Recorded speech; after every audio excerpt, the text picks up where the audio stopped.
स्वागत है साथियों आज के इस नए अंक में। मैं हूं जीत और आप देख रहे हैं पॉलिटिकल वॉरियर्स। आज के इस अंक में हम चर्चा करने वाले हैं लोक प्रशासन के अंतर्गत आने वाले उन सभी उपागमों के बारे में जिन उपागमों के अध्ययन के द्वारा लोक प्रशासन का अध्ययन किया जाता है। लोक प्रशासन के अंतर्गत आने वाले सभी उपागमों को लेकर विद्वानों में बहुत ही मतभेद देखने को मिलता है। अपने अपने समय काल में हर एक विद्वानों ने एक नई उपागम की व्यवस्था की है और एक नए उपागम का प्रादुर्भाव करने का प्रयास किया है। तो आज इस वीडियो में हम उन सभी उपागमों के बारे में जानेंगे जिसके माध्यम से लोक प्रशासन के सभी अध्ययनों को किया जाता है और लोक प्रशासन को समझने में उन उपागमों का सहारा लिया जाता है। लोक प्रशासन के अंतर्गत आने वाले उन सभी उपागमों को अध्ययन के लिए हम विशेष तौर पर दो भागों में बांटते हैं। एक भाग में हम वह उपागमों को रखते हैं जो परंपरागत शैली के अनुसार कार्य करते हैं। दूसरे दृष्टिकोण में वह उपागम आते हैं जो आधुनिक रूप से काम करते हैं, आधुनिक उपागम कहलाते हैं। परंपरागत उपागम में हम देखते हैं कि निम्न दार्शनिक उपागम, वैधानिक या कानूनी उपागम, ऐतिहासिक उपागम या संस्थागत संरचनात्मक उपागम या इसी उपागम को यांत्रिक उपागम या शास्त्रीय उपागम के नाम से भी जाना जाता है। तो हम इन उपागमों के माध्यम से परंपरागत शैली के द्वारा लोक प्रशासन का अध्ययन किया जाता है। वहीं हम देखते हैं कि आधुनिक उपागमों के माध्यम से आधुनिक शैली पे काम किया जाता है। तो ये वैज्ञानिक अथवा तकनीकी उपागम जो इनका पहला उपागम है उस पे काम करते हैं। दूसरा उपागम होता है व्यवहारवादी उपागम, तीसरा उपागम है मनोवैज्ञानिक उपागम और अगला उपागम परिस्थितिकीय उपागम, रचनात्मक उपागम या इसे जीवन वृत्तांत उपागम के नाम से भी जाना जाता है। छठा उपागम होता है समस्यात्मक अध्ययन पद्धति उपागम। ये बेसिकली केस स्टडी पे वेस्ट होता है यह उपागम। अगला उपागम है संरचनात्मक कार्यात्मक उपागम और अगला उपागम राजनीतिक उपागम और अगला उपागम है विषय वस्तु पद्धति उपागम। तो इस तरह से हम इन विभिन्न उपागमों के जरिए जो है लोक प्रशासन की अध्ययन शैली को समझने का प्रयास करते हैं। तो चलिए वीडियो को शुरू करते हैं। मैं हूं जीत और आप देख रहे हैं पॉलिटिकल वॉरियर। तो लोक प्रशासन के अध्ययन के लिए हम जिस प्रथम उपागम की बात करते हैं वह है परंपरागत उपागम के अंतर्गत आने वाला दार्शनिक उपागम। इस उपागम के माध्यम से हम जो है अध्ययन को या शासन प्रशासन को समझने का प्रयास करते हैं।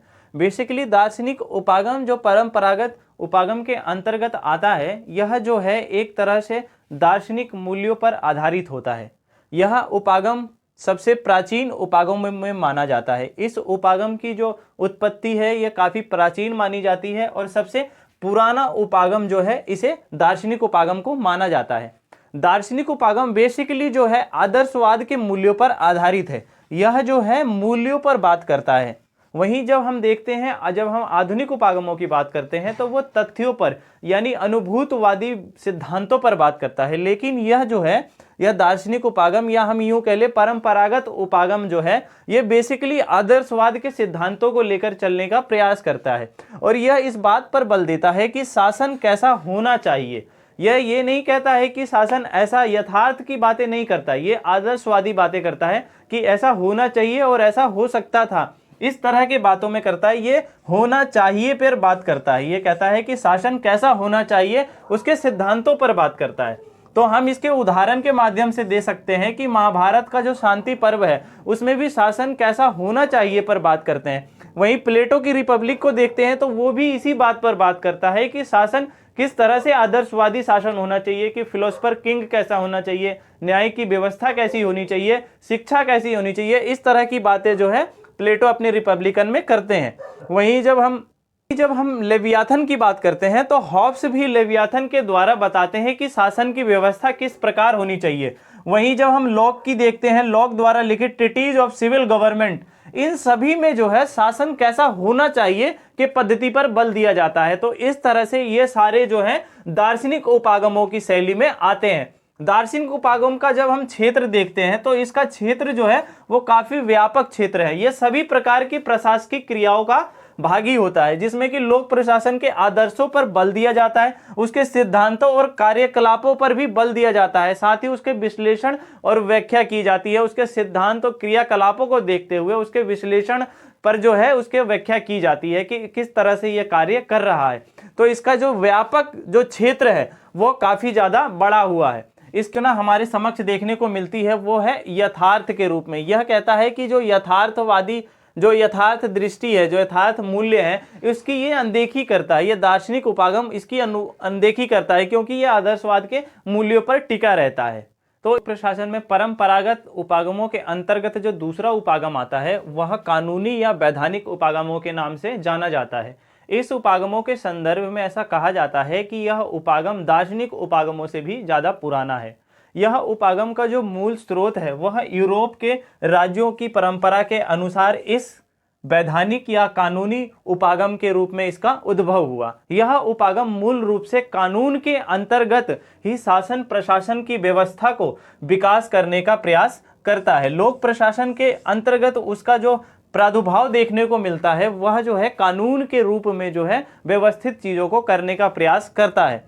कानूनी या वैधानिक उपागम उस समय राज्य के स्तर में सामने आया जब राज्य की कार्य और जो उसका क्षेत्रफल था, उसका जो सीमित क्षेत्र था वो निर्धारित था। उसका क्षेत्र जो था सीमित और कार्य बहुत सरल थे। उस समय राज्य के दृष्टिकोण में यह कानूनी वैधानिक उपागम समक्ष आता है। विशेषकर कुछ राष्ट्रों ने इसे जो है अपनाया है। विभिन्न राष्ट्रों जैसे फ्रांस, बेल्जियम या जर्मनी में इसे जो है अपनाया गया है। यह जो सार्वजनिक कानूनों को है दो भागों में बांटता है। प्रथम जब हम देखते हैं वो प्रशासनिक कानून कहलाते हैं और जो दूसरा होता है वो संवैधानिक कानून कहलाते हैं। प्रशासनिक कानून के अंतर्गत राज्य की प्रशासन व्यवस्था, स्थानीय प्रशासन व्यवस्था या सार्वजनिक प्रशासन व्यवस्था या वहां के कर्मचारियों का प्रशिक्षण इस प्रशासनिक कानून के अंतर्गत किया जाता है। वहीं जो दूसरा भाग है संवैधानिक कानून, इसके अंतर्गत राजनीति एवं सरकार के तीनों अंग, कार्यपालिका, न्यायपालिका या विधायिका का जो है कार्य वो देखा जाता है। तो इस तरह से ये कानूनी उपागम जो हमारे समक्ष आता है, इसे विशेषतर अमेरिका और इंग्लैंड के द्वारा भी इस उपागम का समर्थन प्राप्त किया जा चुका है। इस समर्थन को वहां की अमेरिका और इंग्लैंड ने भी अपना समर्थन दिया है। तो इस तरह से परंपरागत उपागम के अंतर्गत जो दूसरा उपागम है वो इस तरह से कानूनी या वैधानिक उपागम हमारे समक्ष आता है। प्रशासन के अंतर्गत परंपरागत उपागम के अंतर्गत जब हम तीसरे उपागम की बात करते हैं वो है ऐतिहासिक उपागम। इस उपागम के अंतर्गत हम जो है इतिहास के घटनाओं के ऊपर जो है प्रशासन का जो सिद्धांत है वो प्रस्तुत करने का प्रयास करते हैं। यह उपागम जो है ऐतिहासिक उपागम, यह बहुत ही पुराना उपागम माना जाता है। सूचनाएं जो है इसकी जो है कालक्रम की दृष्टि से संग्रहित की जाती है। इतिहास में कुछ ऐसी घटनाओं घटी रहती है प्रशासन के पक्ष को लेकर जिसके माध्यम से वर्तमान समय में समस्याओं को दूर करने का प्रयास किया जाता है। उदाहरण के संदर्भ में हम देखते हैं कि भारत के संदर्भ में अगर हम भारत के शासन प्रशासन व्यवस्था को समझने का प्रयास करें तो हमें उसके प्राचीन से लेके अब तक की शासन प्रशासन व्यवस्था को समझने का बल देना पड़ेगा। चाहे वो प्राचीन काल की व्यवस्था हो या मध्यकालीन की व्यवस्था, ब्रिटिश काल की व्यवस्था, इस तरह से हमें उसके प्राचीन से लेके वर्तमान तक के सभी प्रशासन के संबंध में जो उसके लेख या कुछ कार्य किए गए हैं उन सभी संदर्भों को देखने का हमें जरूरी पड़ेगा। इस तरह से जो है इस ऐतिहासिक उपागम का प्रादुर्भाव किया जाता है। साथ ही अगर हम कांग्रेस की बात करें तो कांग्रेस के उदाहरण से भी अगर हम इसके प्रणाली को देखेंगे तो 1885 से लेकर अब तक के कांग्रेस के विकास के रूप में हम ये देखेंगे कि वो किस तरह से विकास है या किस तरह से उसके प्रशासन के कार्य। तो इस तरह से हम इन दो उदाहरणों के माध्यम से इस ऐतिहासिक उपागम को समझने का प्रयास करते हैं।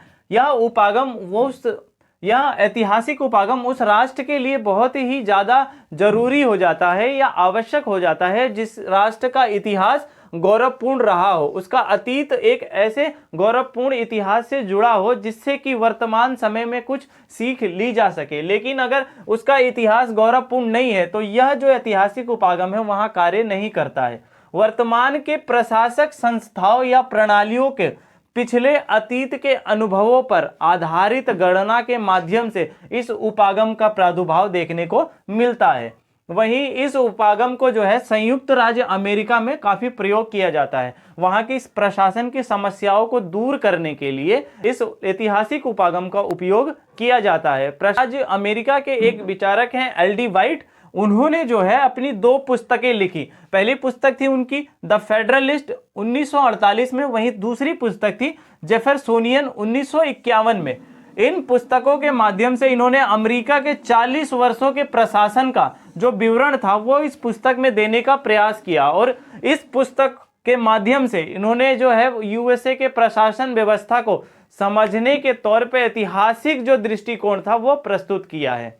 वहीं जो परंपरागत उपागम के रूप में जो हम चौथा विचार जो देखने को मिलते हैं, जो चौथा उपागम हमारे समक्ष आता है वो है संस्थात्मक उपागम या यांत्रिक, या इसे शास्त्रीय उपागम के नाम से भी जाना जाता है। संस्थागत या संरचनात्मक उपागम जो है सार्वजनिक संस्था को औपचारिक ढंग से कार्य करने का प्रयास करता है। यह जो उपागम है संस्थागत या संरचनात्मक उपागम, या सार्वजनिक जो संस्था है राज्य की, किसी भी राज्य की या कोई भी देश की, राष्ट्र की जो सार्वजनिक संस्था होती है उसके ये जो औपचारिक ढंग पे जो आधारित है, पद सोपानित व्यवस्था पर जो आधारित है, यह उसी पर बल देता है। यह किसी नई अवधारणा या नई उसमें दखल देने का प्रयास नहीं करता। ये बनी हुई औपचारिक संगठन को ही जो फॉर्मल तरीके से काम करती है उस तरीके की संरचना पर ही ये बल देता है। यह संरचना काफी पुराना है। इसे यांत्रिक उपागम या शास्त्रीय उपागम के नाम से भी जाना जाता है। यह दो उपागम, यह ऐसा उपागम है जिसे 3 नामों से जाना जाता है: संस्थागत, संरचनात्मक उपागम, यांत्रिक उपागम या शास्त्रीय उपागमों के नाम से भी जाना जाता है। यह उपागम भारत में काफी प्रचलित उपागम है। भारत की व्यवस्था में हम देखते हैं कि उसकी जो सार्वजनिक संस्था है वो निम्न रूप से जो है औपचारिक ढंग से जो है कार्य करती है। इसके जो प्रमुख विचारक हमारे समक्ष आते हैं वह Henry Fayol, Luther Gulick, F L. Urwick, एम्बिक फॉलेट, ए.सी. रेले और जे.डी. मूने, यह जो प्रमुख विचारक जो है शास्त्रीय परंपरागत उपागम के विचारक जो है हमारे समक्ष आते हैं। हेनरी फ्योल द्वारा एक पुस्तक लिखी गई, जर्नल एंड इंडस्ट्रियल एडमिनिस्ट्रेशन। इस पुस्तक में जो है प्रशासन के इन्होंने 5 कार्यों के बारे में बात की है: नियोजन, संगठन, आदेश, समन्वय, नियंत्रण।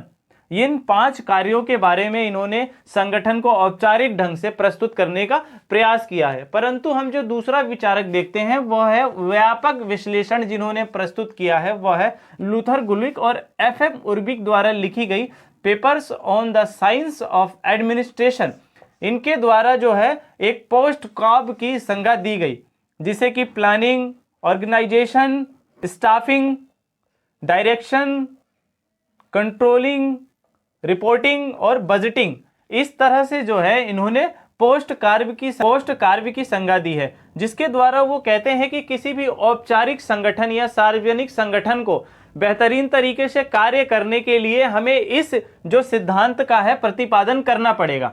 किसी भी संगठन को कार्य करने के लिए उसे एक निश्चित नियोजन की जरूरत होती है, उसे निश्चित प्लानिंग की जरूरत होती है, जिसमें वो संस्थागत रूप से कार्य करता है। वो संगठन जिसमें वो संस्थागत रूप से कार्य करता है, और उस संस्था के जो स्टाफ होंगे, जो स्टाफ कर्मचारी होंगे, वो उस कार्य को कैसे करेंगे, साथ ही उसे कार्य को करने के लिए कुछ डायरेक्शन भी देने वाला होना चाहिए, जिससे कि डायरेक्शन के माध्यम से जो है चीजों को समझने का प्रयास करेंगे, और साथ ही उसके कोऑर्डिनेशन, जो समन्वय की स्थिति को बनाए रखेगा, और समय समय पर प्रतिवेदन रिपोर्टिंग के माध्यम से कार्य करेगा। और इस कार्य को करने के लिए सबसे जरूरी अंग उसके पास बजट होना चाहिए, और इस तरह से उन्होंने बजट के प्रावधान को भी इस पोस्ट कॉब के सिद्धांत में जगह दी है।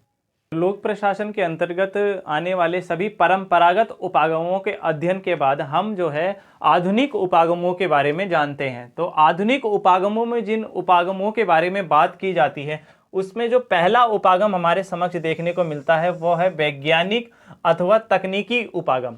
बेसिकली आधुनिक उपागम का जब उद्भव हुआ तो ये मुख्य रूप से मानवीय तत्वों पर आधारित था। यह मानव के केंद्र बिंदु को ही मानता है, ये मानव संबंध के केंद्र बिंदु के रूप में ही अपनाने पर विशेष बल देता है। और इसका जो प्रादुर्भाव हमें देखने को मिलता है वह करीब करीब 20वीं सदी के समय में इसे लाया गया। और इसका जो उद्भव था वो वैज्ञानिक प्रबंध का जो आंदोलन चला अमेरिका में, उसके उपरांत जो है इस वैज्ञानिक अथवा तकनीकी उपागम का प्रादुर्भाव हुआ।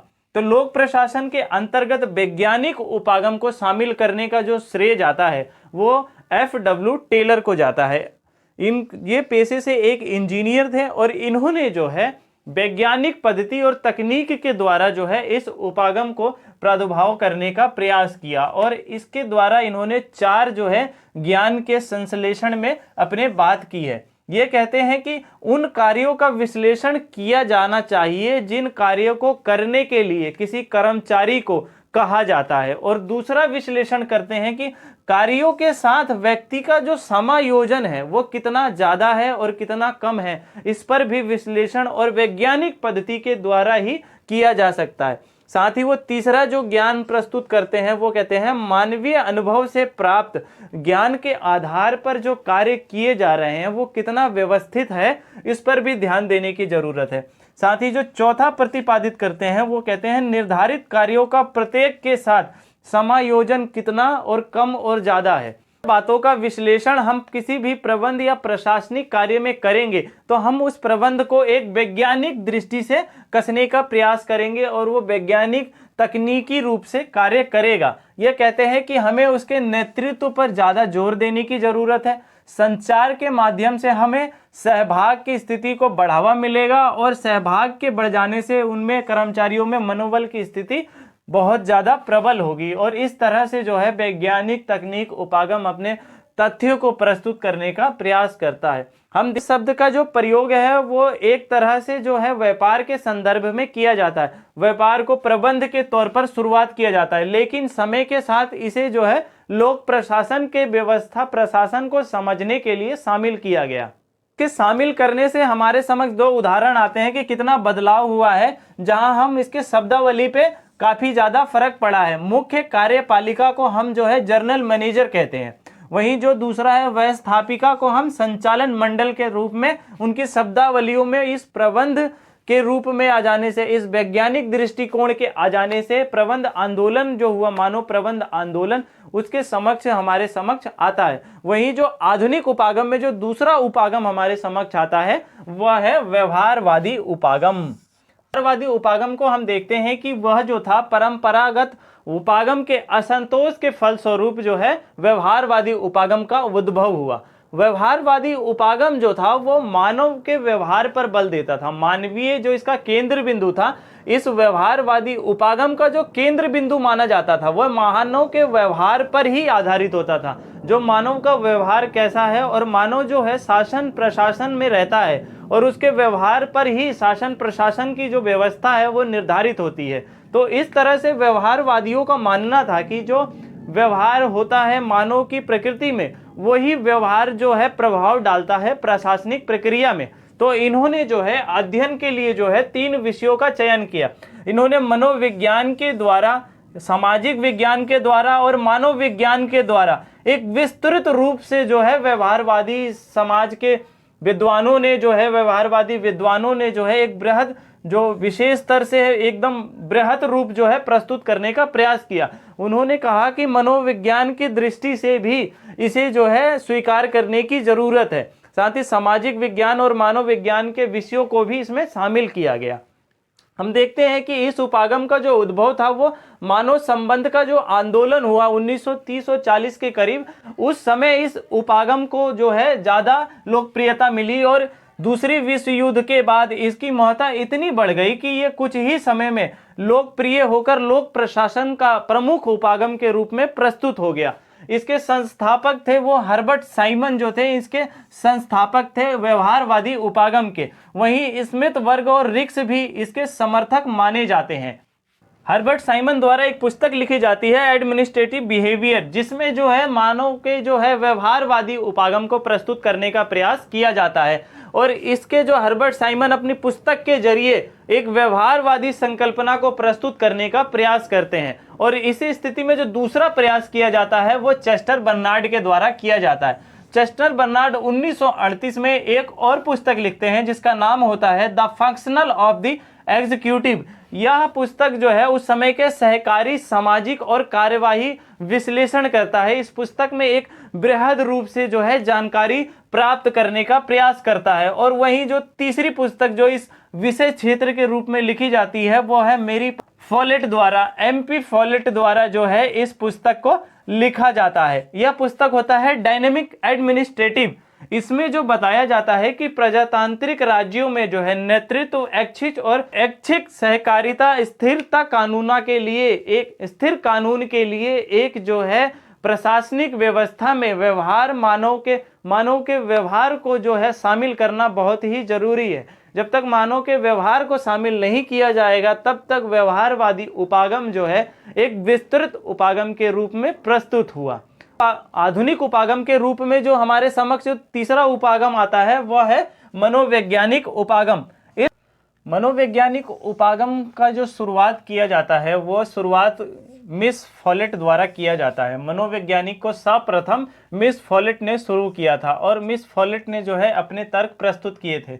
यह परंपरावादी जो लोग थे वो मनोविज्ञान को लोक प्रशासन और राजनीति से अलग विषय मानते थे, परंतु लेकिन मनोविज्ञान के विद्वान इस बात को मानते थे कि जो लोक प्रशासन का जो राजनीति और विषय है वह मनोविज्ञान के रूप में ही जुड़ा हुआ है। और इस संदर्भ में जो आधुनिक विचारक हैं वह भी अपना मत जो है मनोविज्ञान को समर्थन के रूप में प्रस्तुत करते हैं और वो कहते हैं कि प्रशासन जो है वो मानव से संबंधित है और मानव के द्वारा ही उसे किया जाता है। ऐसी स्थिति में जो है मानव का मनोविज्ञान की स्थिति में होना बहुत जरूरी है और इस प्रशासन को जो है व्यवहारवादी विचारकों का भी समर्थन प्राप्त है।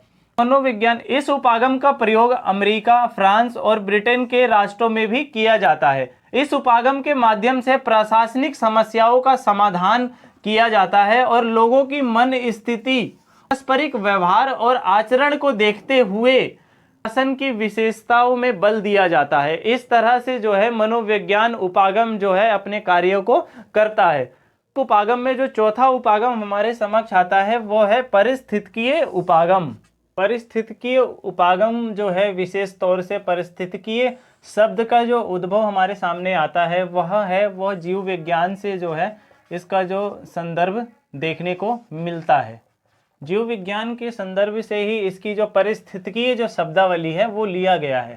पारिस्थितिकीय से तात्पर्य है कि परिस्थितियों के अनुसार ही यह उपागम काम करता है। इस उपागम के जो प्रमुख समर्थक रहे हैं या शुरुआती विचारक कह सकते हैं उन्हें, वो है J M Gaus, Robert Dahl, Robert A Merton और फ्रेडरिक्स। पारिस्थितिकीय उपागम उस समय शुरुआती तौर पे आया जब तृतीय विश्व के जो देश थे उनका उद्भव हुआ, जब वो उपनिवेशवाद थे और दूसरे विश्व युद्ध के बाद वो सारे स्वतंत्र हो गए, चाहे वो एशिया हो, अफ्रीका हो या लैटिन अमेरिका के राष्ट्र हों। वो उपनिवेशवाद से जब वो स्वतंत्र हो गए तो उन देशों की जो प्रशासनिक समस्या थी उसके संदर्भ में जो है इस उपागम का जो है प्रादुर्भाव हुआ। इस पारिस्थितिकीय उपागम का उस समय जो पश्चिमी देशों की जो सामाजिक, आर्थिक और जो परिवेश में जो प्रशासनिक व्यवस्था प्रचलित थी उस प्रशासनिक व्यवस्था को इन तृतीय विश्व के देशों में शामिल नहीं किया जा सकता था, क्योंकि यहाँ का वातावरण अलग था, यहाँ की स्थानीय परिवेश अलग था और उस समय की आर्थिक और सामाजिक और राजनीतिक दृष्टि से तृतीय विश्व युद्ध काफी अलग थलग पड़े थे। तो ऐसी स्थिति में पश्चिम की जो अगर तृतीय विश्व के देशों में प्रशासनिक व्यवस्था को लागू किया जाता तो इस तरह से उनकी जो व्यवस्था थी इसमें फिट नहीं बैठती। इन विचारकों का ऐसा मत था, वो मानते थे कि इनके लिए एक अलग से जो है परिस्थिति, इनके परिस्थिति के अनुसार जो है प्रशासनिक व्यवस्था का निर्माण किया जाए। तो यहाँ से ये पारिस्थितिकीय उपागम का प्रादुर्भाव देखने को मिलता है। प्रशासन, ये इन विचारकों का मत था कि प्रशासन एक निश्चित परिवेश या वातावरण में ही कार्य करता है। तो इन राष्ट्रों की जैसा परिवेश है और जैसा इनकी सामाजिक पृष्ठभूमि है उसके अंतर्गत ही यहाँ एक अलग प्रशासनिक व्यवस्था का निर्माण किया जाना चाहिए। इसे हम एक उदाहरण के माध्यम से समझ सकते हैं। जब किसी पौधे को किसी जगह पर लगाया जाता है तो उस पौधे के विकास के लिए ये जरूरी होता है कि उस पौधे को एक खास जलवायु या वातावरण में उस पौधे को तैयार किया जाए, तभी वो पौधा जो है जीवित रह सकता है और अपना विकास कर सकता है।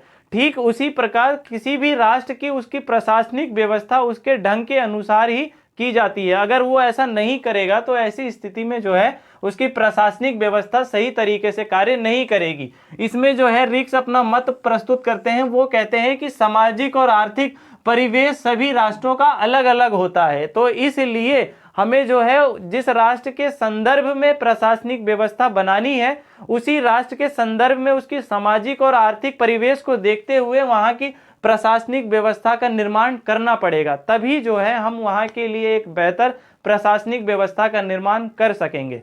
इस तरह से हम जो है पारिस्थितिकीय उपागम में ये सब देखने को हमें मिलता है। अगली उपागम में जो अगला उपागम हमारे समक्ष आता है वो है संस्मरणात्मक उपागम या जीवन वृत्तांत उपागम के उपागमों में जो पांचवा उपागम हमारे समक्ष आता है वो है संस्मरणात्मक उपागम, या जिसे जीवन वृत्तांत उपागम के नाम से भी जाना जाता है। इस उपागम में ये बात सामने आती है कि कोई भी संस्मरण होते हैं प्रसिद्ध तथा वरिष्ठ प्रशासकों द्वारा उनके अनुभवों और उनके द्वारा लिखे गए कार्यों या अभिलेखों के जो भी संस्मरण होते हैं, या उनके जीवन द्वारा घटित उनके प्रशासन काल के समय जो भी घटनाएं घटित होती है, उन सब पर लिखे गए लेखों के द्वारा इस विधि, इस जीवन वृत्तांत या संस्मरणात्मक उपागम के माध्यम से जो है व्यवस्था को समझने का प्रयास किया जाता है। उनके द्वारा लिखे गए हैं, या तो उन्होंने वो लेख स्वयं लिखे हो या किसी अन्य विचारकों द्वारा उनके लेखों को लिखा गया हो, इसके संदर्भ में भी ये बात सामने आती है। परंतु कई बार ऐसा होता है कि जो भी लेख लिखे जाते हैं वो प्रशासनिक कार्यों की अपेक्षा कर देते हैं और राजनीतिक बल पर ज़्यादा उनका महत्व बढ़ जाता है। ऐसे में कई बार ये सोचने का विषय होता है कि जो प्रशासनिक व्यवस्था लिखी गई है वो सही लिखी गई है या गलत लिखी गई है, इस बारे में भी देखने को हमें मिलता है। यह पद्धति जो है अमेरिका और हॉलैंड में काफ़ी ज़्यादा प्रसिद्ध है। इस पद्धति के द्वारा जो है वहाँ की प्रशासनिक व्यवस्थाओं को समझने का प्रयास किया जाता है। भारत के संदर्भ में हम देखते हैं कि भारत के संदर्भ में भी कुछ लेखों को लिखा गया है। कॉल द्वारा लिखी गई द अनटोल्ड स्टोरी, वहीं धर्मवीर द्वारा लिखी गई the measures of a civil governments, वहीं गाडगिल द्वारा लिखी गई है एक अन्य पुस्तक गवर्नमेंट फ्रॉम इनसाइड, और वहीं माधव गोडबोले द्वारा लिखी गई है अनफिनिश्ड इनिंग, और भूतपूर्व प्रधानमंत्री नरसिंह राव द्वारा लिखी गई द इनसाइडर इस बात का साक्षी है कि इस तरह की संस्मरणात्मक चीज़ें जो उपागम लिखी गई है पुस्तकों के माध्यम से या उनके द्वारा किसी कार्य को किया गया है, उसे संस्मरण को लिख लिया गया है। इस तरह से यह उपागम जो है हमारे समक्ष आता है। वहीं आधुनिक उपागम में जो सातवां उपागम है वो है समस्यात्मक अध्ययन उपागम। इसमें जो है ये बेसिकली केस स्टडी के रूप में हमारे सामने आता है। इसमें इसकी शुरुआत जो देखते हैं हम 1930 में अमेरिका में हुआ। अमेरिका के जो समाज शास्त्रियों ने जो है इसकी शुरुआत की थी। 1930 के करीब जो है यूएसए के जो सामाजिक अनुसंधान परिषद के जो समाज शास्त्री थे, उन्होंने जो है 1930 में इसकी शुरुआत की।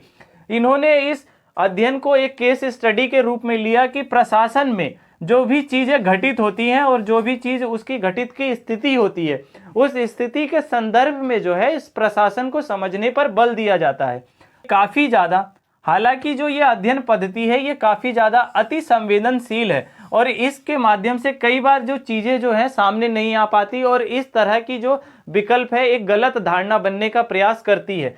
इस कारण जो है यह जो अध्ययन जो केस स्टडी है, इसके जो ड्वाइट वाल्डो है वो कहते हैं कि व्यवहारिक ज्ञान की रुचि पर इसका जो है अधिक प्रभुत्व देखने को मिलता है। तो इस तरह जो समस्यात्मक अध्ययन या हम कह ले केस स्टडी के रूप में हमारे सामने जो छठा जो आधुनिक उपागम आता है वो इस प्रकार से है। वहीं जो हम सातवें उपागम की बात करते हैं वो है संरचनात्मक कार्यात्मक उपागम जो है वो सामाजिक विज्ञान के विकास के रूप में एक व्यवस्था का विकास के संदर्भ में हमारे सामने आता है।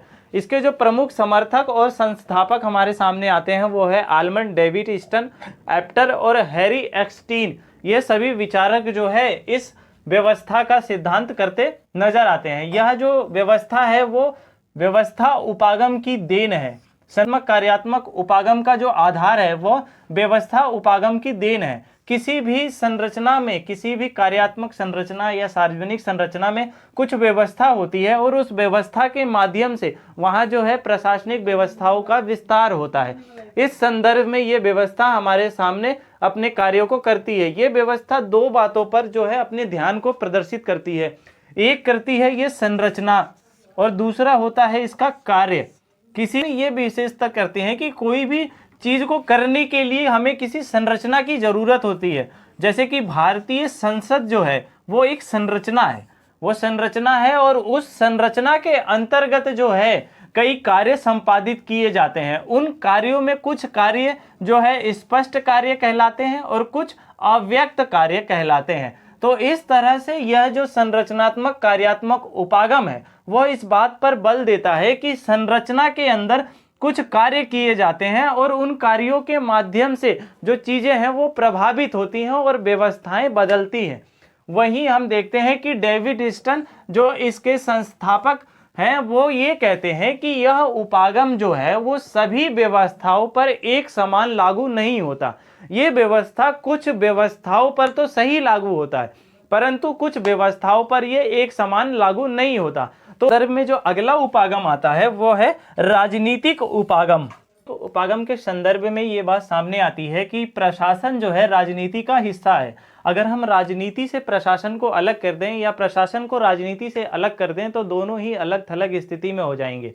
यह देखने को मिलता है कि राजनीति और प्रशासन दोनों ही एक ही सिक्के के दो पहलू हैं, दोनों एक दूसरे के बिना अधूरे हैं। किसी भी राजनीतिक व्यवस्था में प्रशासन से पृथक नहीं किया जा सकता, उसके लिए प्रशासन और राजनीतिक व्यवस्था दोनों ही एक दूसरे के पूरक कहलाए जाते हैं।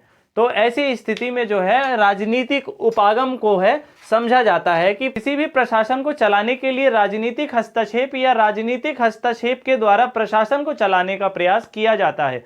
ऐसी स्थिति में जो है राजनीतिक उपागम का प्रादुर्भाव होता है जो राजनीतिक व्यवस्था में प्रशासन को प्रशासन के साथ जोड़कर विषय के रूप में लेता है और उसे अलग करने के समर्थन में अपना मत प्रस्तुत नहीं करता है। वह कहता है कि राजनीतिक व्यवस्था जो है प्रशासन का पृथक अंग नहीं है, वह बल्कि उसके साथ चलने वाला अंग है। वहीं जो दूसरा उपागम है आधुनिक उपागम में जो आखिरी उपागम हमारे समक्ष आता है वो है विषय वस्तु पद्धति उपागम। इस उपागम के माध्यम से जो विषय वस्तु उपागम होता है, किसी भी राज्य की किसी भी राष्ट्र की जो संरचना होती है उसकी जो प्रशासनिक कार्य होते हैं वो किसी एक विषय को लेकर अपने जो मत है वो प्रस्तुत करता है। यह एकदम नई पद्धति है। इस नई पद्धति के द्वारा प्रशासकीय सिद्धांतों का जो है अध्ययन नहीं किया जाता। प्रशासन के जो सिद्धांत जो पूर्वकालिक जो भूतकालिक या परंपरावादी आधारित है या आधुनिक उपागमों पर आधारित है, ये किसी भी सिद्धांतों का प्रतिपादन नहीं करता। ये विशेष तौर से किसी भी राज्य की एक विषय की वस्तु को ले लेता है और उस पर अपना अध्ययन करता है। यह विषय वस्तु को ही अपना मूल मानते हैं। यह जो पद्धति है वो भारत और इंग्लैंड में काफी ज्यादा लोकप्रिय है। इस पद्धति के द्वारा पुलिस, शिक्षा, प्रतिरक्षा, राजस्व निर्माण व संग्रह की पद्धति का कार्य किया जाता है। अमेरिका का स्थानीय समस्या को निपटारे के लिए भी इस वस्तु पद्धति या उपागम का जो है उपागम का प्रयोग किया जाता है। इस स्थिति में हम देखते हैं कि ये विषय वस्तु उपागम जो है हमारे समक्ष एक नया उपागम के रूप में प्रस्तुत होता है। आधुनिक उपागमों के बारे में हमने विस्तार से चर्चा की। इससे पहले हमने परंपरावादी उपागमों के बारे में भी विस्तार से चर्चा की। तो मुझे आशा है कि इस वीडियो को देखने के बाद लोक प्रशासन के अंतर्गत आने वाले उन सभी उपागमों को आप भली भांति रूप से जान गए होंगे, चाहे वो आधुनिक उपागम हो या परंपरावादी उपागम। उन सभी उपागमों का ज्ञान आप तक पहुंच गया है। तो हमारे इस वीडियो पे अगर आप नए हैं तो इस चैनल को सब्सक्राइब करें और अपने दोस्तों को शेयर जरूर करें।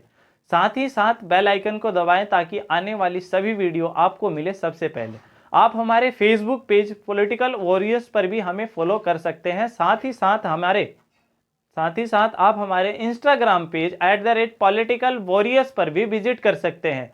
तब के लिए आप देखते रहिए पॉलिटिकल वॉरियर्स। जय हिंद।